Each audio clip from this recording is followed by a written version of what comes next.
Yoel Romero is not just a fighter, he is a mystery, a contradiction, a man who seems to exist outside of time. Born in 1977 in Pinar del Rio, Cuba, Yoel Romero grew up in a country where opportunities were limited, but discipline was everything. From a very young age, he was trained for one purpose, to represent his nation through sport, and the sport chosen for him was wrestling. Cuba is famous for its wrestling programs, and Yoel Romero quickly proved he was different. He wasn't just strong. He wasn't just fast, he had something rare, explosive power combined with perfect balance and control. By the time he reached his 20s, Yoel Romero was already competing at the highest level. He became a world champion wrestler, won multiple World Cup gold medals, and represented Cuba at the Olympic Games. To the world, he was already elite, but that was only the beginning. After years of competing for his country, Romero made a decision that would change his life forever. He left Cuba and moved to Germany, starting over from nothing. No fame, no money, no guarantees. Most athletes would have slowed down at that age. Yoel Romero did the opposite. In his mid-30s, an age when most fighters are thinking about retirement, Romero began training for mixed martial arts.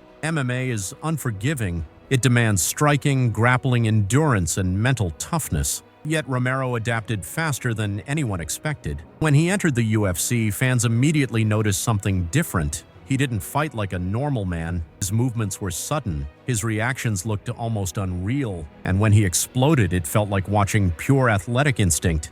Despite starting MMA later than most, Romero climbed the ranks quickly. He defeated experienced fighters, former champions, and top contenders. Every time he stepped into the cage, there was a feeling that something unpredictable could happen. But Yoel Romero's career was never simple. He came close to UFC gold multiple times. Very close, yet the championship belt always stayed just out of reach. Some fights were lost by the smallest margins, some decisions were controversial, some moments left fans arguing for years. Still, Romero never changed who he was. He didn't trash talk, he didn't complain, he didn't make excuses. Instead, he spoke calmly, softly, often ending interviews with the same words, "I love you, Jesus loves you." This contrast confused many people. How could someone so explosive, so intense in competition, be so peaceful outside of it? That contradiction became part of his legend. As Romero aged, something even more unbelievable happened. He didn't slow down. In his 40s, he was still knocking out younger opponents, still competing against world-class fighters, still showing speed and power that athletes half his age could only dream of. Fans started asking the same question over and over, how is this possible? Some said genetics,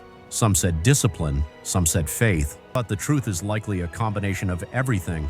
Yoel Romero lived his life with structure, training, recovery, belief, no shortcuts. Even outside the UFC, Romero continued to compete at a high level, proving that his name wasn't built on hype but on consistency and hard work.